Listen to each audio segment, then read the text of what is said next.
Si nosotros tenemos nuestra ciudad de Dios, sabemos que nosotros vivimos aquí donde hay sol y luna y existe el tiempo, siempre os dije, hay un lugar donde no existe el tiempo y viene establecido en la propia Biblia. Pero claro, la gente se niega a creer la verdad de las cuestiones bíblicas.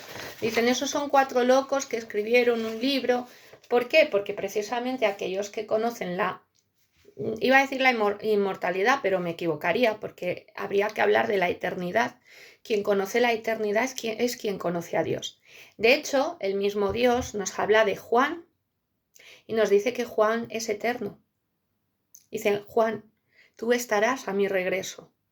Y Pedro, envidioso, le dice, ¿y cómo Juan va a estar a tu regreso y los demás? Dice, ¿y a ti qué te importa lo que yo haga con los míos? A Pedro le excluye de los suyos.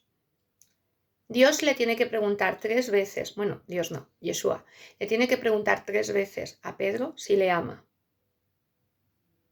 ¿Vale? Le dice, Pedro, ¿me amas? Pedro, ¿me amas? Pedro, ¿tú estás seguro que tú a mí me amas? Pedro, cuando hoy en día decimos, bueno, es que la cátedra de Pedro, ¿quién se sienta en la cátedra de Pedro? Y todo el mundo piensa que Pedro es bueno. Dice, bueno, pero es que Pedro era maravilloso. San Pedro, San Pedro, San Pedro. Dentro de los 12 discípulos había buenos y había malos. Judas traiciona a Cristo.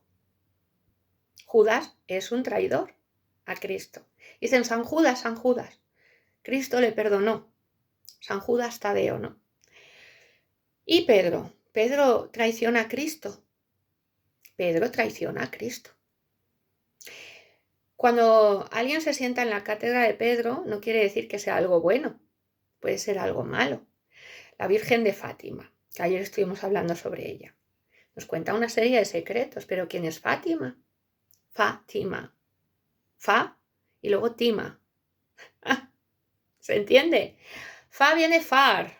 Suele hacer referencia a lejano, pero también viene de faraón. Fa. La palabra fa hace referencia a father. Es el principio de la palabra padre. No, dice el padre Tima.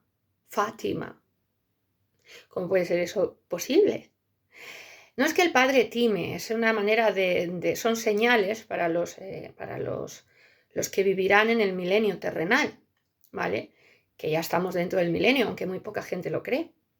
Claro, porque cuando tú pasas al milenio no tienes manera de comprender cómo es que has pasado al milenio. Y dices, pero bueno, es que yo voy a durar 100 años en la Tierra, voy a vivir yo 100 años aquí, pero me estás contando y te quedas así diciendo, no puede ser, pues eso es imposible si el ser humano no puede vivir más de 100 años, 120, como dice Yeshua, ¿no? La carne ha de morir, porque se la han creído, ¿no? Que morimos. Entonces, como la gente cree que muere, por consiguiente muere.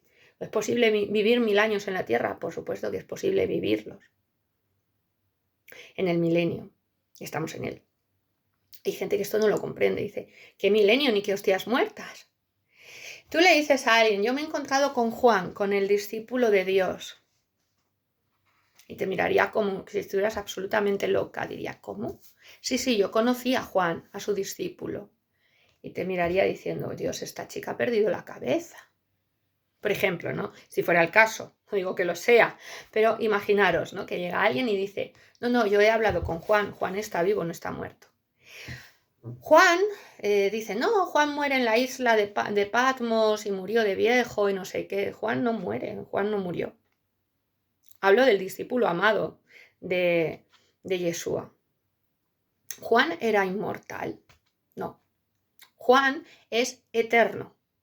Consiguió y logró tener el éter. Y de ahí viene la palabra eternidad.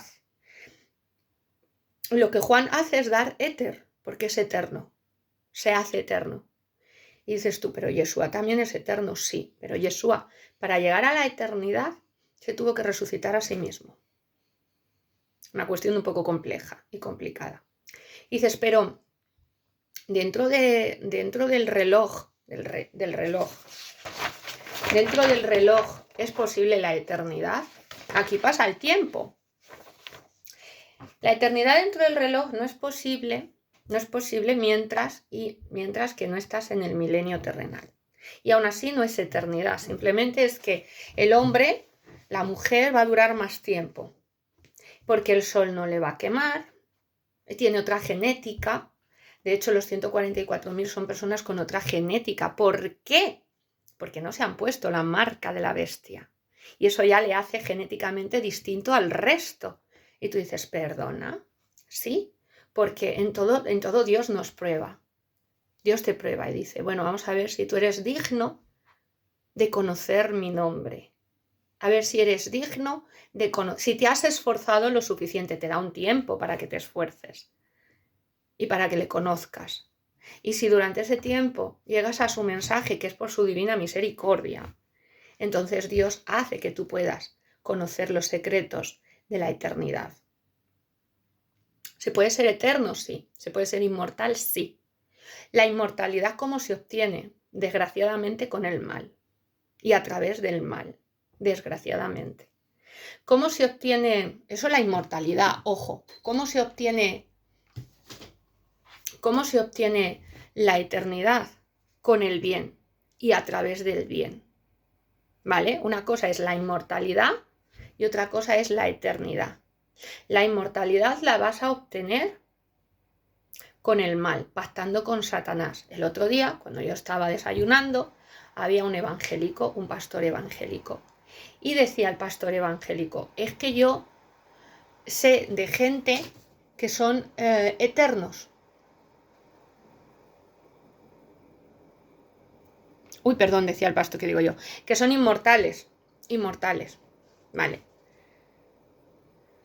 Digo yo, gente que es inmortal. Y empezó a hablar el hombre sin decir el nombre, porque no se acordaba, no debía acordarse de él, empezó a hablar del adenocromo. Y de cómo algunas famosas, a través del adenocromo, llegan casi a rozar la inmortalidad. Pero son temporales en la tierra, mueren también. ¿Vale? Entonces, claro, cuando aquí en la gran patria, el Salmo 87, la gran patria, dice Dios, estos y aquellos han nacido en ella, estos y aquellos, ¿qué es la gran patria? Porque para Dios algo tiene que ser la ciudad de Dios. Antiguamente se la llamaba Salem, la ciudad de justicia, de ahí el libro de Melquisedec, la ciudad de justicia, el rey de justicia. Las brujas de Salem, que no eran tales brujas, eran más bien benditas, eran Baruch Hashem. Y la ciudad de Dios, que San Agustín se dedica a escribir sobre ella. Más luego nos dice Dios, y habrá gente que nacerá en esa ciudad de Dios, y ya serán de esa ciudad de Dios. Pero ¿esto cuándo sucede? Lógicamente después del milenio terrenal, porque nacer en la ciudad de Dios antes del milenio, por lo visto, es imposible. Pero sí se puede ser milenial, ¿vale? Cush, los cusitas, que os he dicho antes que os lo iba a mirar, son los descendientes de Cush, hijo de Can y nieto de Noé. Dicho de una persona de alguna de las naciones procedentes de Bactriana, que ocuparon varias regiones de Asia y África. Dominaron en Susiana y Caldea, usado también como sustantivo. Una mujer cusito, descendiente de Cush, hijo de Can de Noé, que es una mujer cusita. Vale. O sea que se supone que los cusitas eran los que vivían en la zona de África. Y dice aquí, dice junto con el cusita, este ha nacido allí. Realmente lo que nos dice es, asociaré a Rahab y a Babel entre los que conocen al Señor. Filistea y Tiro, junto con el cusita. Dice que asociará a todos los va a asociar. Es decir, todos los que están dentro del reloj, todos, del continente que sean, los asocia. Y dirá, este ha nacido allí, este me pertenece, este es de los míos, no es del New World Order, no es del nuevo orden mundial, es de los míos, ha nacido allí.